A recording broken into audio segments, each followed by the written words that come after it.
அன்பே சிவம் மனமே குரு என்றுணர்த்திய குருவே போற்றி. சத்தும் சித்தும் எதுவென்று உணர்த்திய குருவே போற்றி.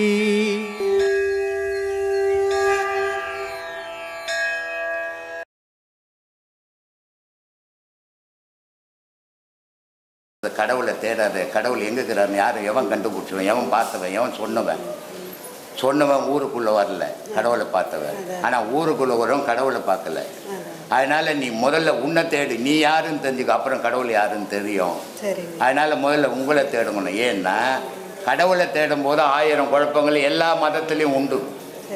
ஆனால் தன்னை தேடுறவனுக்கு கடவுள்கிட்ட குழப்பமே கிடையாது. அதனால தான் நான் தன்னை தேடுங்க உங்களை தேடி தெளிவாட்டிச்சிட்டிங்கன்னா உண்மை உங்களுக்கு தெரிஞ்சிடும்.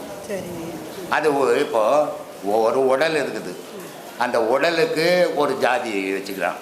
ஜாதி உடலுக்கு இயற்கையாக இல்லை, செயற்கையாக சேர்த்துக்கணும். ஒரு உடல் இருக்குது, அதுக்கு ஒரு மதத்தை சேர்த்துக்கணும். ஆனால் இந்த மூச்சுக்கு என்ன ஜாதி, அது என்ன மதம், அது எதாவது இருக்குதா? அதுக்கு அது இல்லைன்னா இந்த உடலுக்கு இந்த ஜாதி மதமாக இருக்கிற உடல் நிற்குமா? எவனும் அதை யோசிக்கவே மாட்டான். அது ஏன்னே எனக்கே தெரியல. நானும் எவ்வளவோ என்னால் முடிஞ்ச வரையும் கத்தி பார்க்குறேன். உண்மையை அறியுங்க. கடவுள் விஷயத்தில் பொழப்புக்காக கடவுள் பேரை சொல்லி பொழப்பு நடத்தாதீங்க. அது இருக்கிற பாவத்திலேயே பெரும்பாவம் அதுதான் அப்படின்னு சொல்கிறார் அகஸ்தியர். காசியில் 7 நரகம் உனக்கு காத்துன்னு இருக்கிற இது மாதிரி பிழைக்கிறவனுக்குன்ற அது கூட இங்கே இல்லையா? காசியில் காத்துங்க தான். காசிக்கு போனால் சொர்க்கம் கிடைக்கும். ஆனால் காசியில் இந்த மாதிரி ஏமாத்துறவனுக்கு 7 நரகம் காத்துங்குதுறான்றாரு. அந்த மாதிரி ஊரெல்லாம் சுற்றி பணம் சம்பாதிச்சு நீ ஏதாவது ஒரு 10 பைசா எடுத்து போக முடியுமா? ஒன்றே இல்லை. உன் உடல் உன் கூட வருமா? உன் உடல் இன்னும் எவ்வளோ நகை போட்டேன், எவ்வளோ மணி போட்டேன், எவ்வளோ வேஷம் கட்டினேன். ஆனால் இது மண்ணு துண்ண போது. ஆனால் உன் உயிரை ஏதாவது தொடுமா? அப்படிப்பட்ட யாரும் தொட முடியாத அழிவில்லாத உயிரை இல்லை நீ பிடிக்கணும். அழியிற உடலை பிடிச்சிக்கணும். என்ன பண்ண போகிற? அழியிற உடலை பிடிக்கும்போது ஜாதி மதம் தானே வரும், கடவுள் எப்படி வருவான்? ஆனால் அழியாத உயிரை பிடிக்கும்போது ஜாதி மதம் போய் கடவுள் இல்லை வருவான். அதை தானே பிடிக்க சொல்லின்னுக்கிறேன். அந்த மாதிரியான வழியில் போகும்போது உண்மைகள் உணர்வுமா. அதனால தான் சொன்னான், சுற்றியே அலைவதில்லை சூட்சம் சுழியிலே நின்றாலே மோட்சம்னா இந்த மோட்சம்ன்றது கோயிலுக்கு போதாலையோ, மசூதிக்கு போதாலையோ, சர்ச்சுக்கு போதாலையோ கிடைக்காது. உன் சுழியில் நீ நின்னா தான் உனக்கு மோட்சமே தவிர ஊரெல்லாம் கோயிலுக்கு போத்தாலையோ, சர்ச்சுக்கு போத்தாலையோ, சிவன் கோயிலுக்கு போத்தாலையோ, பெருமா கோயிலுக்கு போத்தாலையோ வைகுண்டம் போயிட முடியாது. அப்படி யாரும் போனதும் கிடையாது. அதனால் நீ உனக்குள்ளே எப்போ அடங்குறியோ அப்போ தான் மோட்சம். இதை தான் அழகாக சொன்னார் இயேசுநாதர். இதை யாரும் ஊரா மட்டும் வீட்டு கதவுங்களை தட்டிங்கிறானுங்க. தெரியல, உண்மை தெரிஞ்சிக்க முடியாத. தட்டுங்கள் திறக்கப்படும், கேளுங்கள் கொடுக்கப்படும்னாரு. எங்கே தட்டணும்னு தெரியாத கதவு தட்டிங்கிறான். இவனுடைய புருவத்தை தட்ட சொன்னார் அவர். தட்டினா உனக்கு மோட்சம் கிடைக்கண்டா, இறைவனை பார்க்கலாண்டா, நீ கேட்டதை அவன் கொடுப்பான்டா அப்படின்றார். ஆனால் இவனுக்கு அது தெரிஞ்சிக்க முடியல, சக்தி இல்லை இவனுக்கு. அதனால் ஊரெல்லாம் சுற்றின்னுக்கிறான். அது மாதிரி நீங்கள் நாங்கள் சொல்லி கொடுக்குற பாடத்தை கரெக்டாக செய்தீங்கன்னா உங்களோட சுழி துறக்கும். சுழி துறந்தால் மோட்சம் முக்திக்கு வழி பிறக்கும். இதாம்மா வழி. இது ஆத்மாவணக்கம்மா கேட்குது. நான் மேற்கு வங்காளம் கல்கட்டாவிலேருந்து வரேன். பிறந்த ஊர் பாண்டிச்சேரி சேதராப்பட்டு. நாங்கள் பிறந்ததுலேருந்து 1 வயசு ஆகும்போது தாய் தகப்பான்னு பிரிஞ்சிட்டாங்க. அதிலிருந்து இன்ன வரைக்கும் பல அனுபவங்கள்லாம் கிடச்சிருக்கு. பாண்டிச்சேரியிலையும் நிறைய வேலைகள் இருக்குது. குடும்ப சூழ்நிலையால் மேற்கு வங்காளம் போக வேண்டியது காரணமாச்சு. அப்போல்லாம் நான் வீட்டெல்லாம் விட்டுட்டு சொந்தங்கள்லாம் விட்டுட்டு வெளியில் போனேன் அப்படின்னு ஒரு வருத்தம் இருந்தது. அது குறிப்பிட்ட காலத்துக்கு அப்புறம் தான் சித்தர்களை பற்றியோ இந்த பாடல்களோ ஒரு ஞானிகள் சொன்னதுன்னு கேட்க அது கூட அர்த்தம் எனக்கு புரிய வந்தது. வெளியில் போனதுனால பல அனுபவங்கள்லாம் கிடைச்சிது. இங்கே இருக்கிறவங்களுக்கும் தமிழ்நாட்டிலிருந்தும் வெளியில் போகிறவங்களுக்கும் பல அனுபவங்கள்லாம் கிடச்சிருக்கு. அதே மாதிரி பல அனுபவத்தும் உங்கள்கிட்ட பகிர்ந்துக்க வந்திருக்கா. சில கேள்விகளும் ஐயாக்கிட்ட இருக்குது. லாக்டவுன் நேரத்தில் எல்லாருமே கஷ்டப்பட்டாங்க. நிறைய பேர் அதில் நானும் ஒருத்தவன். என்ன வருத்தம் அப்படின்னு சொன்னால், நமக்குள்ள வேலை செய்கிறவங்க எல்லாம் வேலை முடங்கி போய் சாப்பாடுக்கு கஷ்டப்பட்டாங்க. அப்போ நம்மளால் முடிஞ்சவங்களுக்கு சாப்பாடு போட்டோம். ஆனால் அவங்க குடும்பத்துக்கு சாப்பாடு போடுற அளவுக்கு நமக்கு தகுதி இல்லாமல் போச்சு. அந்த ஒரு வருத்தமாக இருந்தது. அப்போ நாங்கள் என்ன செஞ்சோன்னா, அங்கே கம்பெனியிலே, நாங்கள் வேலை செய்கிற கம்பெனியில் லோடிங் வேலை செய்ய ஆரம்பித்தோம். என்னை லோடிங் வேலை செய்ய விட மாட்டாங்க. ஆனால் எனக்கு என் குடும்பத்துக்கு உள்ளே இருக்கிறவங்க மற்றவங்களும் சாப்பாடு போடணும். அப்போ நானும் போய் லோடிங் வேலை செஞ்சேன். இந்த மாதிரி செஞ்சுட்டு நேரம் கிடைக்கும்போது யூடியூப்பில் வீடியோ பார்ப்பேன் சித்தர்களை பற்றி. அப்போ தான் ஐயாவோட வீடியோ பார்த்த உடனே 15 வருஷத்துக்கு முன்னால் தேடின குரு எனக்கு கிடைச்சது ஒன்று. உடனே ஐயாவுக்கு ஃபோன் பண்ணேன், ஐயா நான் வரப்போகிறேன் அப்படின்னு. ஐயா சொன்னாங்க, சந்தோஷமாக நீங்கள் வாங்கண்ணே. அடுத்த மாதமே நான் வந்தேன். ஐயா 1:30 மணி வரைக்கும் எனக்காக காத்திருந்தாங்க. வந்து ஐயா கிட்ட ஆசீர்வாதம் வாங்கினேன். அதுக்கு முன்னால் பயங்கரமான கோபங்கள்லாம் வரும் எனக்கு. கோபங்கள்லாம் போச்சு, மான அபிமானம் போச்சு. இந்த சந்தோஷமும் இல்லை. ஒரு செயலை செஞ்சோம், ஒரு நல்ல காரியம் செஞ்சோமா, கெட்ட காரியம் செஞ்சோமா, எந்த ஒரு இதுக்கும் சந்தோஷம் வர்றதில்லை, துக்கம் வர்றதில்லை. எதுக்காகனா ஐயாவோட பாதத்தில் வணங்கி ஐயா ஆசீர்வாதம் பண்ணலேருந்து இன்னை வரைக்கும் ஐயாவோட புண்ணியத்தில் நல்லா இருக்கும் சாமி. இது ஐயா சொன்ன வழியில் ஓரளவுக்கு மேற்கு வங்காளத்தில் சில அன்னதானம் அதெல்லாம் செஞ்சுட்டு இருக்கோம். அங்கே மேற்கு வங்காளத்தில் தமிழ் இல்லை, வங்காள மொழி. அவங்களுக்கு புரிய வச்சு புதுசாக ஒரு பக்தர்கள்லாம் உண்டாக்கியிருக்கோம். ஒரு 25 பேர் எல்லாரும் சேர்ந்து அன்னதானம் பண்ணியிருக்கோம். அதான் இன்னும் ஐயாவோட வழியில் போகலான்னு ஒரு ஆசை. உங்களோட ஆசீர்வாதம், ஐயாவோட ஆசீர்வாதம் கண்டிப்பாக இருக்குது. இன்னும் மேலும் மேலும் ஐயாவோட பெருமையை நாங்கள் வெளி மாநிலத்திலும் தெரிவிக்கணும்னு ஆசை. அது நிறைவேறும், கண்டிப்பாக நிறைவேறும். கேள்வி ஐயா சொல்லுங்க. பெரியவங்க சொன்னால் பெருமாள் சொன்ன மாதிரி என்னோட கருத்தில் பெரியவங்க எங்கள் ஐயா தான் பெரியவங்க. பெருமாள் அப்படின்னா என்னோட கருத்து தப்பாக இருந்தால் திருத்திக்கிறேன். மால் என்ன மீந்தன்னு நினைக்கிறேன். மால்னா மீந்தன்னு நினைக்கிறேன். ஏன்னா நம்ம பெருமாள்னு சொல்கிறோம், பெரிய மால். அது பிரித்து பார்த்தா பெரிய மால்னு நினைக்கிறேன். அது நீங்கள் அதை அர்த்தம் சொல்லுங்கள். பெரியவங்க சொன்னால் பெருமாள் சொன்ன மாதிரி. யார் பெரியவங்க? என்னை பொறுத்த வரைக்கும் ஐயா பெரியவங்க. பெருமாள்னா யாரு? அதை பற்றி கருத்து சொல்லுங்க. இந்த கூட்டத்தில் பார்க்கலாம் சாமி. பெருமாள் சொன்னா பர்டிகுலரா ஒருத்தர் சொல்றது. யார் சொல்றது? அவர் நாமம் போட்டுருப்பாரு. அவரு திருப்பதியில் இருப்பாரு. அவர் பேர் என்னது? வெங்கடேச பெருமாள். பெருமாள்னா பர்டிகுலரா ஒருத்தர் தான் சொல்றது, ஒரு தெய்வத்தை சொல்றது. ஆனால் பெருமான் அப்படி சொல்லிட்டா தெய்வத்தை சொல்றது. அதுல இந்த தெய்வம் அந்த தெய்வம் பிரிச்சே இல்லை. ஒரே தெய்வம், ஏக தெய்வம். எல்லாத்தையும் படைச்சது யாரோ அவனை குறிக்கக்கூடிய ஒரு வார்த்தை தான் பெருமான். பெருமாள்னா அவர் வெங்கடாச்சலபதினு சொல்லலாம், ஏழுமலையான்னு சொல்லலாம். அப்போ ஒரு இடத்துல பொருந்திட்டார். ஆனால் மாலுன்ற ஒரு பொருளும் இருக்குது. மாலுன்னு ஒன்று சொன்னால் மயக்கம். இதெல்லாம் நம்மளை மயக்கம். நான் ஒரு ஆண், ஒரு பெண்ணு போனால் எனக்கு மயக்கம் வரும். அப்போது பெண் போனால் மயக்கம். பொதுவாகவே நாம் எல்லாரும் மனுஷன். எல்லாரையும் மயக்கக்கூடிய ஒரு பொருள் எதுனா இந்த உலகம். இந்த உலகம் உண்மையானதா? உண்மையாதான் சாமி? இல்லைன்னு சொல்ல முடியாதுல்ல. தினமும் பார்க்குறேங்க. தினமும் பார்க்கறதுனால உண்மையானதானா தூக்கத்தில் மறையுத. உண்மையாகவும் இருக்கு, பொய்யாகவும் இருக்கு. ஆனால் பொய்யான ஒன்று இங்கே உண்மையாக தான் நம்ம காட்டிகிட்டு இருக்குது. அப்போது மாலுன்னா மயக்கம். அப்போ இந்த உலகன்றதான் மயக்கம், இந்த மாலுன்னா உலகம். சரிங்களா? இது மயக்குது நம்மளை.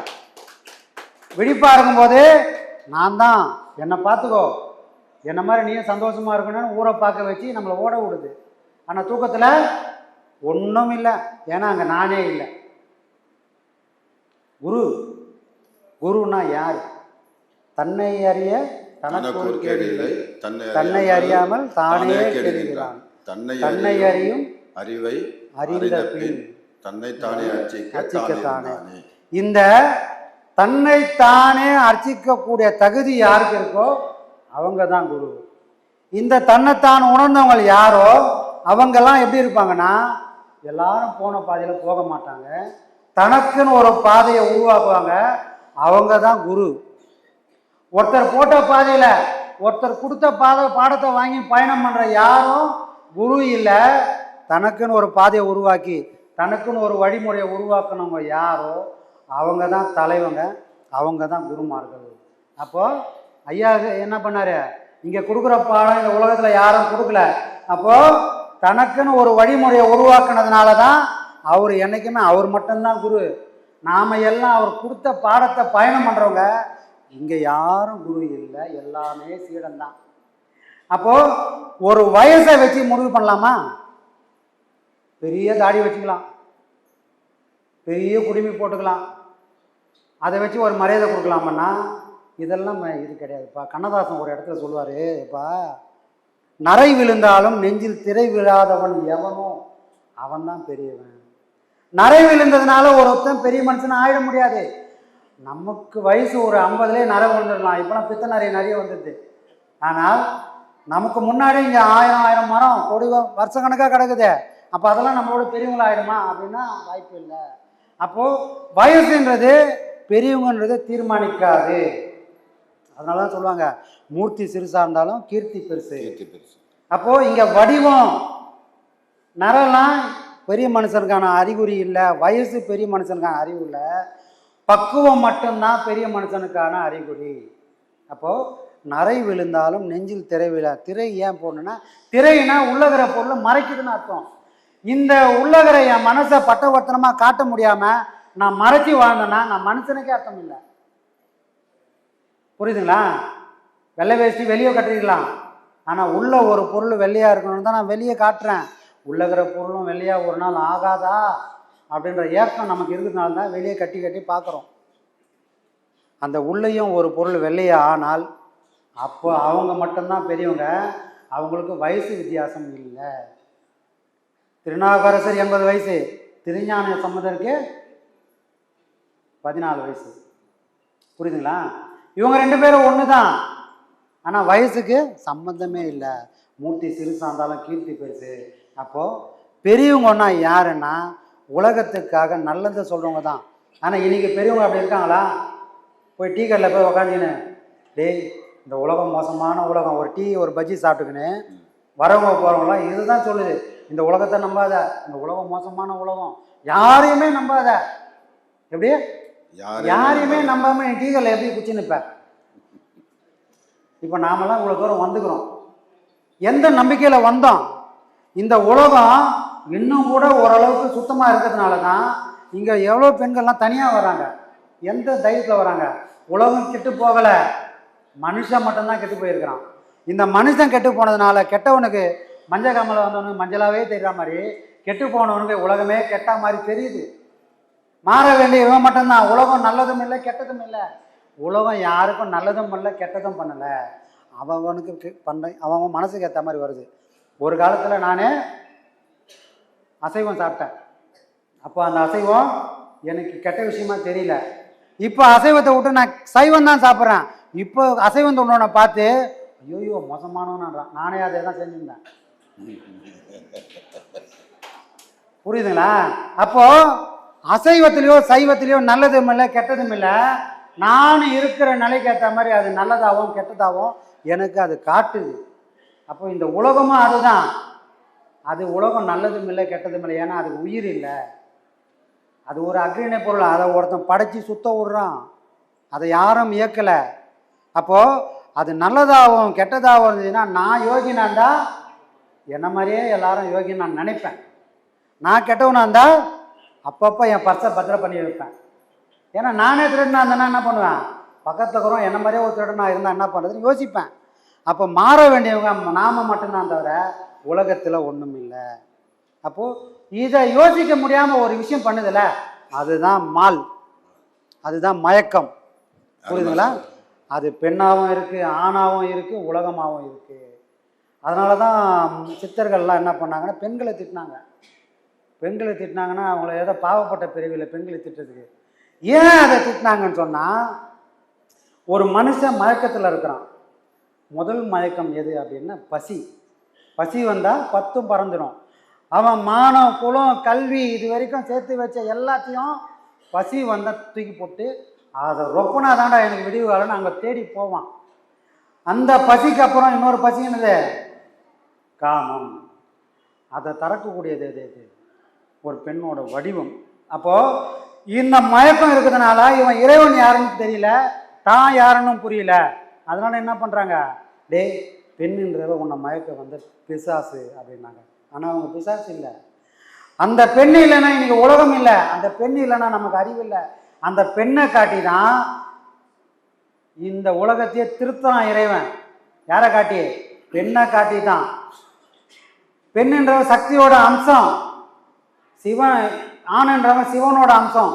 இவங்க 2 பேரும் ஒரே ஈக்குவலாக என்னைக்கு இணைகிறாங்களோ அவங்களுக்குள்ள சிவன் நர்த்தனம் மாடும். அப்போது ஒரு குடும்பமாக இருந்தாலும் இந்த 2 பேரும் ஒன்று சேர்ந்து போகணும். அவங்க போக பொருள் இல்லை, உன்ன மாதிரி அவங்களும் அறிவுள்ள ஒரு பொருள். நீ அனுபவிக்கிறதுக்காக அவங்க இறைவன் உன்னை படைக்கலை. நீ எதை அனுபவிக்கணும் வந்தியோ அதே விஷயத்தை அனுபவிக்கிறதுக்காக வந்த ஒருத்தவங்க தான் பெண்ணும்.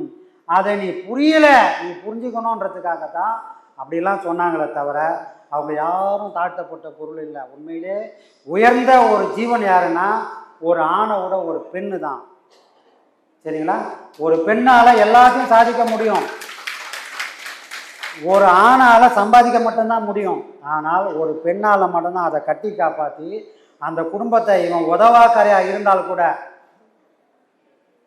ஒரு புள்ள வந்தானா வீட்டுக்கு வந்தானா சாப்பிட்டானா இல்லையான்னு ஒரு அப்பனுக்கு தெரியாது, அம்மா சொன்னாதான் தெரியும். அவன் காலையில் போவான், சாயங்காலம் தான், நைட்டு தான் வருவான். ஆனால் 24 மணி நேரம் தான் கணவன் தான் புள்ள தான் குடும்பம்னு போராடுற ஒரு ஜீவன். அந்த ஜீவன் ஒன்று இருக்கிறதுனால தான் இன்றைக்கி இந்த உலகத்தில் குடும்பன்ற ஒரு அமைப்பே இருக்குது. எந்த ஆணாலையும் குடும்பத்தோட ஒரு அமைப்பை கட்டி காப்பாற்றவே முடியாது. அந்த குடும்பன்ற ஒரு விஷயத்தை கட்டி காப்பாற்றக்கூடிய ஒரு தகுதி, ஒரு சக்தி ஒரு பெண்ணுக்கு மட்டும்தான் இருக்குது. அப்படி ஒரு பெண்ணு வணங்கப்பட வேண்டிய பொருள்ரா, நீ அனுபவிக்கிறதுக்காக பொருள் இல்லைன்றதுக்காகத்தான் சித்தனும் மகான்களும் அப்படி சொன்னாங்களே தவிர மற்றபடி அவங்கள தாழ்த்தணுன்றதுக்காக சொன்ன விஷயம் இல்லை. நான் புரிஞ்சுக்கணும், நான் பக்குவப்பட்டால் அந்த காமன்ற ஒன்று என்னை கடவுளை காட்டக்கூடிய ஒரு பொருளாக மாறும். அதுக்காக தான் அவங்கள சொன்னாங்க. அப்போது மாலுன்ற ஒரு பொருள் மயக்கத்தை கொடுக்கக்கூடிய பொருள். இந்த ஞானம்ன்ற இந்த யோகம்ன்ற ஒரு பாதை அந்த மயக்கத்தை அறுக்கிறதுக்கான ஒரு கருவி. அதனால தான் பிள்ளையார் கையில் பாசக்கயிறும் இருக்கும், கோடரியும் இருக்கும். ஏன் ஒரே ஜீவன்கிட்ட கட்டுறதுக்கான பொருளும் வெட்டுறதுக்கான ஒரு பொருளும் ஏன் இருக்கணும்னா, ஒரு பொருளுக்குள்ளே தான் பாசமும் இருக்குது, கயிறும் இருக்குது. அதே பொருள் விழிப்படைஞ்சால் எந்த பாசம் அதுக்கு தடையாக இருந்தோ அதெல்லாம் உடச்சிக்கினால அதால் வர முடியுன்ற விஷயத்த ஒரு தெய்வத்தோட சிலையில் காட்டுறாங்க. அப்போ எனக்குள்ளே நான் கட்டுப்பட்டும் அடங்கி ஒடுங்கி என்னை அறியாமலும் இருக்க முடியும், எல்லாத்தையும் உடைச்சிக்கின்னு வெளியே வந்து எரிமலை மாதிரி என்னால் வாழவும் முடியுன்றது காரணத்தை வாங்க சாமி. மிக சிறப்பு சாமி. எதிர்பார்த்ததை விட அதிகமாக ₹1 கிடைக்கணும் வந்தேன், ₹1000 கிடைச்சி போச்சு சார். நல்ல சாமி, நல்ல சாமி. எல்லாம் ஐயனோட கொடுக்கணும். புலிக்கு பிறந்தது பூனையாகுமா, இது கேள்வியும் பதிலும். நல்ல சார், நல்ல சார்.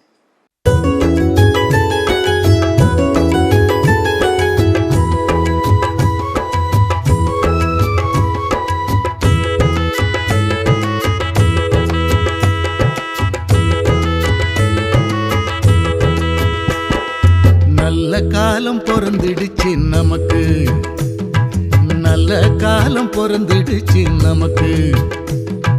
பிரம்மஸ்ரீயாம் நித்யானந்த பெருமானின் ஆசியாலே, பிரம்மஸ்ரீயாம் நித்யானந்த பெருமானின் ஆசியாலே நல்ல காலம் பொறந்துடுச்சு நமக்கு, நல்ல காலம் பொறந்துடுச்சு நமக்கு.